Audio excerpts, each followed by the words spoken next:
بسم اللہ الرحمن الرحیم۔ حضرت ادریس علیہ السلام اللہ تعالیٰ کی تیسری نبی تھے جو حضرت آدم علیہ السلام اور حضرت عیسیٰ علیہ السلام کے بعد نبوت کا جلیل القدر منصب پر فائز ہوئے۔ مورخین کے مطابق آپ علیہ السلام کی ولادت بابل عراق یا مصر کے شہر منفیس یعنی منف میں ہوئی۔ آپ علیہ السلام کی اصل نام اخنوخ تھا، جبکہ قرآن کریم اور حدیث مبارک میں آپ علیہ السلام کو ادریس کے نام سے پکارا گیا ہے۔ روایت کے مطابق حضرت ادریس علیہ السلام نے دنیا میں لوگوں کو سب سے پہلے لکھنے، پڑھنے اور تعلیم حاصل کرنے کا درس دیا، بلکہ اپنی زندگی کا بیشتر حصہ اسی درس و تبلیغ میں صرف کیا۔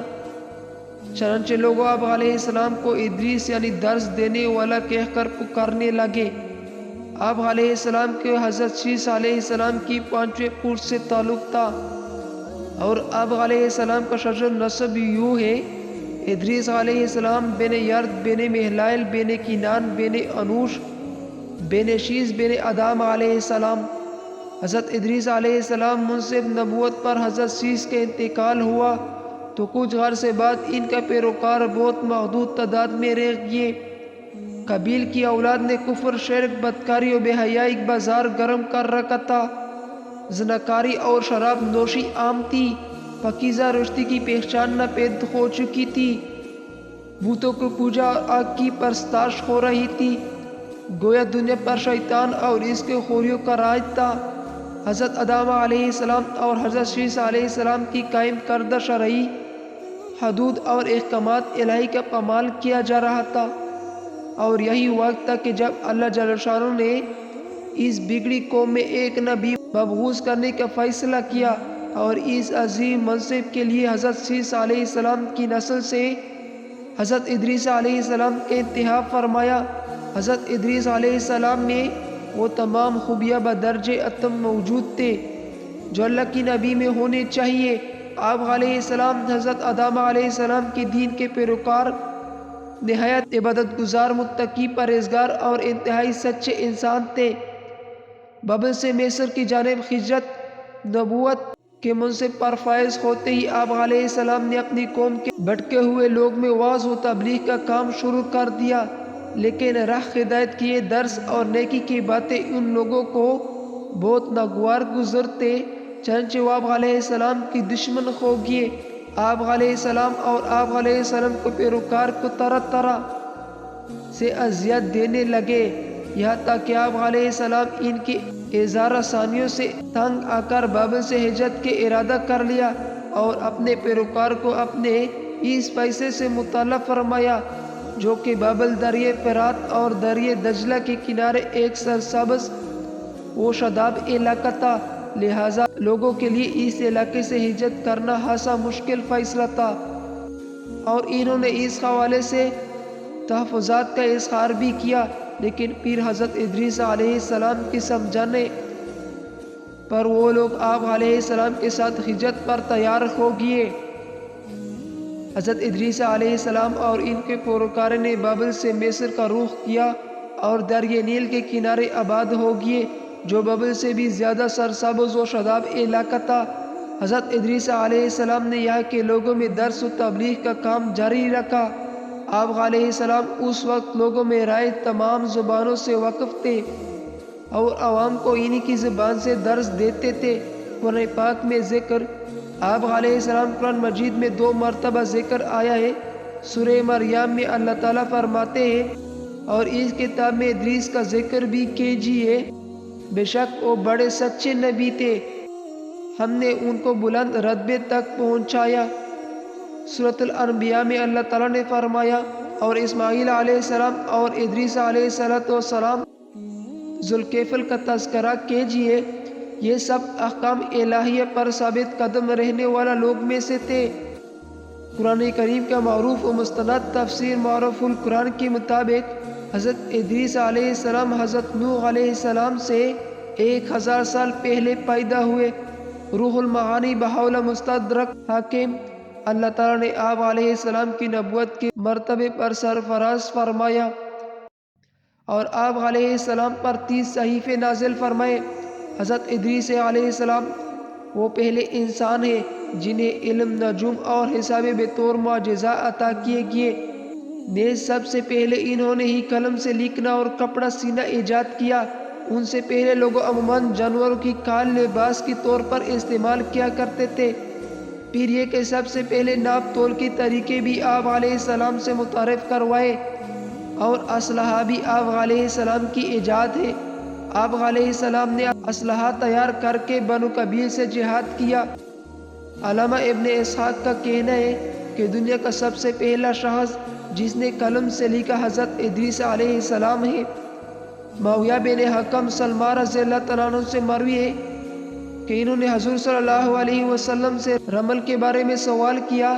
یہ ایک ایسا علم ہے جس میں ریت پر مخصوص لکیریں کھینچ کر کچھ معلوم کیا جاتا ہے۔ تو رسول صلی اللہ علیہ وسلم نے فرمایا، ایک پیغمبر تھے جنہوں نے یہ لکھا، لہٰذا جس شخص کا ہاتھ ان کے موافق ہو جائے تو اچھا ہے۔ علماء تفسیر فرماتے ہیں کہ پہلا شخص جس نے تبلیغ دین کے لیے وعظ و خطاب کا سلسلہ شروع کیا وہ حضرت ادریس علیہ السلام تھے۔ حضرت ادریس علیہ السلام چوتھے آسمان پر ہلال بن سیار کے تھے۔ حضرت ابن عباس رضی اللہ تعالیٰ عنہ حضرت کعب سے پوچھا کہ قرآن پاک کی اس آیات وَرَفَعْنَا مَكَانَ عَلِيًّا، اور ہم نے ان کی اونچی جگہ اٹھا لیا، کا کیا مطلب ہے؟ تو حضرت کعب رضی اللہ تعالیٰ عنہ سے فرمایا ہے، اللہ ذل جلالہ نے حضرت ادریس علیہ السلام کی طرف وحی بھیجی کہ میں تمہیں ہر روز تمام بنی آدم کے عمل کے برابر درجات دیتا ہوں۔ حضرت ادریس علیہ السلام نے چاہا کہ پھر اس سے مراد اس زمانے کی تمام بنی آدم ہے تو اعمال میں اور اضافہ ہونا چاہیے، لہٰذا جب ان کے پاس فرشتے آئے تو انہیں نے وحی کا ذکر کرتے ہوئے کہا، میں چاہتا ہوں کہ ملک الموت سے بات کروں اور پوچھوں کہ کب تک میری زندگی باقی رہی۔ فرشتے نے حضرت ادریس علیہ السلام کو اپنے پروں پر اٹھایا اور انہیں لے کر آسمان کی طرف بلند ہو گیا۔ جب وہ چوتھے آسمان پر پہنچے تو ان کی ملک الموت سے ملاقات ہو گئی جو نیچے اتر رہے تھے۔ حضرت ادریس علیہ السلام کی دوست فرشتے نے ملک الموت سے حضرت ادریس علیہ السلام کے بارے میں ذکر کیا تو اسرائیل علیہ السلام نے پوچھا، حضرت ادریس علیہ السلام کہاں ہیں؟ فرشتے نے جواب دیا کہ وہ میری پشت پر ہے۔ اس پر ملک الموت نے حیرت کا اظہار کرتے ہوئے کہا کہ وہ تعجب ہے، مجھے پروردگار کی طرف سے کہہ کر بھیجا گیا ہے حضرت ادریس علیہ السلام کی روح چوتھے آسمان پر قبض کر لو۔ تو میں نے سوچا کہ وہ تو زمین پر ہے، ان کی روح چوتھے آسمان پر کیسے قبض کروں؟ ابھی اس سوچ و بچار میں تھا اور زمین پر اتر رہا تھا کہ تم انہیں لے کر چوتھے آسمان پر آ گئے۔ پھر ملک الموت نے ان کی روح قبض کر لی۔ قصص الانبیاء ابن کثیر ابن حاتم نے بھی اس آیات کی تفسیر کا ذیل میں اس حدیث کا ذکر کرتے ہوئے یہ اضافہ کیا ہے۔ حضرت ادریس علیہ السلام نے فرشتے سے کہا، ملک الموت سے میرے بارے میں سوال کرو کہ میری عمر کتنی باقی رہ گئی ہے، جبکہ حضرت ادریس علیہ السلام فرشتے کے ساتھ تھے۔ فرشتے کے سوال پر ملک الموت نے کہا، جب تک میں انہیں دیکھ نہ لوں اس وقت تک کچھ نہیں بتا سکتا۔ پھر ملک الموت نے حضرت ادریس علیہ السلام کو دیکھ لیا تو فرشتے سے کہا، کیا آپ مجھ سے ایسے شخص کے بارے میں سوال کر رہے ہیں جس کی زندگی پلک چپکنے سے زیادہ نہیں رہی؟ پھر فرشتے نے پر کے نیچے حضرت ادریس علیہ السلام کو دیکھا تو ان کو وفات ہو چکی تھی۔ قصص الانبیاء ابن کثیر میں جنت اور دوزخ کی سیر، روضۃ الاصفیاء کی مصنف تحریر کرتے کہ حضرت ادریس علیہ السلام کثرت سے اللہ تعالیٰ کی حمد ثنا اور عبادت میں مصروف رہتے تھے اور فرشتوں میں نہایت محبت اور عقیدت و احترام کی نظروں سے دیکھتے جاتے تھے۔ فرشتے ان کے پاس آتے اور ان کی صحبت میں بیٹھا کرتے تھے۔ چنانچہ ایک مرتبہ حضرت اسرائیل علیہ السلام بھی اللہ تعالیٰ سے اجازت لے کر آئے اور انسانی شکل میں بہت دیر تک ان کی صحبت میں حاضر رہے۔ حضرت ادریس علیہ السلام کو جب معلوم ہوا کہ یہ کوئی انسان نہیں بلکہ حضرت اسرائیل علیہ السلام ہے اور روح قبض کرنے کی خدمت پر مامور ہیں۔ تو آپ علیہ السلام نے ان سے فرمایا کہ میرا دل چاہتا ہے کہ تم مجھے موت کا ذائقہ چکھاؤ۔ اس پر حضرت عزرائیل علیہ السلام نے اللہ تعالیٰ کی اجازت سے ان کی روح نکالی اور پھر واپس کر دی۔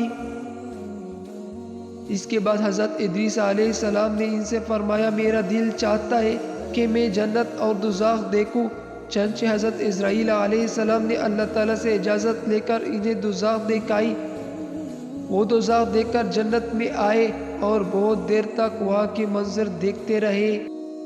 حضرت عزرائیل علیہ السلام نے عرض کیا کہ اب واپس تشریف لے چلے، مگر حضرت ادریس علیہ السلام نے جواب میں کہا کہ میں جب تک جنت و دوزخ کو پیدا کرنے والا مجھے یہاں سے جانے کا حکم نہیں دے گا، اس وقت تک یہاں سے نہیں جاؤں گا۔ چنانچہ اللہ تعالیٰ نے ایک فرشتے کو مقرر فرمایا کہ وہ ان کے درمیان فیصلہ کر دے۔ حضرت عزرائیل علیہ السلام نے اس فرشتے کو پوری صورتحال بتائی۔ پھر حضرت ادریس علیہ السلام نے فرمایا میں قانون خداوندی کے مطابق موت کا ذائقہ چکھ چکا ہوں اور آپ جنت میں آ گیا ہوں، جو کہ حق تعالیٰ نے فرمایا ہے وَمَا هُمْ بِخَارِجِينَ مِنْهَا، یعنی ہم تم کو اس نے نہیں نکالیں گے، لہٰذا میں یہاں سے نہیں جانا چاہتا۔ حضرت کعب اخبار کی روایت ہے کہ فرشتے نے اللہ تعالیٰ کے حکم سے فیصلہ کیا کہ اچھا آپ صلی اللہ علیہ وسلم چھٹے آسمان پر رہے اور فرشتے کے ساتھ عبادت کیجیے۔ چنانچہ حضرت ادریس علیہ السلام چھٹے آسمان پر فرشتے کے ساتھ عبادت میں مشغول رہتے ہیں۔ واللہ علم، اس سلسلے متفق علیہ حدیث یہ ہے حضرت ادریس علیہ السلام چوتھے آسمان پر ہیں۔ مجاہد رحمۃ اللہ علیہ اور دیگر بہت سے علماء کرام کی یہی قول ہے۔ حضرت زہری رحمۃ اللہ علیہ نے بھی حضرت انس رضی اللہ تعالیٰ عنہ سے مروی معراج کی حدیث نقل کی ہے کہ جب نبی کریم صلی اللہ علیہ وسلم معراج کی رات چوتھے آسمان پر پہنچے تو وہاں آپ صلی اللہ علیہ وسلم کی ملاقات حضرت ادریس علیہ السلام سے ہوئی، جنہوں نے حضور صلی اللہ علیہ وسلم کو دیکھ کر فرمایا مرحبا صالح بھائی اور صالح نبی۔ القبیل کے ساتھ جہاد۔ حضرت ادریس علیہ السلام کی زندگی میں دو چیزیں بہت نمایاں ہیں، ایک وعظ و تبلیغ اور دوسری القبیل کے ساتھ جہاد، جو کہ انہیں وعظ و تبلیغ میں مالک حاصل تھا۔ چنانچہ ان کی پہلی کوشش یہی رہی کہ وعظ و نصیحت سے القبیل راہ راست پر آ جائے اور دنیا برائی سے پاک ہو کر ایک اللہ کی عبادت کرنے لگے۔ لیکن شیطان ان لوگوں کو پوری طرح اپنی گرفت میں لے لیا تھا۔ جب آپ علیہ السلام ان سے اللہ کی وحدانیت کی بات کرتے، ایک اللہ کی عبادت کی نصیحت کرتے، برائیوں کو چھوڑنے کی تلقین کرتے، تو یہ باتیں ان لوگوں کو بڑی ناگوار گزرتے اور آگ بگولا ہو کر انہیں اذیتیں دیتے، تمسخر اڑاتے، پتھر مارتے۔ دراصل ایک طویل عرصے تک شیطان کے زیر اثر رہ کر یہ لوگ شرک و کفر اور برائی کی دلدل میں گردن تک دھنس چکے تھے۔ دنیا واضح طور پر دو گروہوں میں تقسیم ہو چکی تھی، ایک شیطان کا پیروکار اور دوسرے اللہ رب العزت کی کائنات کے ماننے والے۔ حضرت ادریس علیہ السلام اس صورتحال پر بڑے دل گرفت اور پریشان رہا کرتے تھے۔ آپ علیہ السلام نے لاکھوں کوشش کی کہ کسی طرح تبلیغ کے ذریعے ان لوگوں کی راہ راست پر لایا جا سکے، لیکن جب کوئی صورت نظر نہ آئی تو انہوں نے اللہ تعالیٰ کے حکم سے ان لوگوں کو خلاف جہاد کا فیصلہ کیا۔ انہوں نے اللہ اور اس کے پیغمبر پر ایمان رکھنے والے نوجوان کی ایک جماعت کے ساتھ القبیل کے ساتھ جہاد کیا، جس میں اللہ تعالیٰ نے انہیں کامیابی عطا فرمائی۔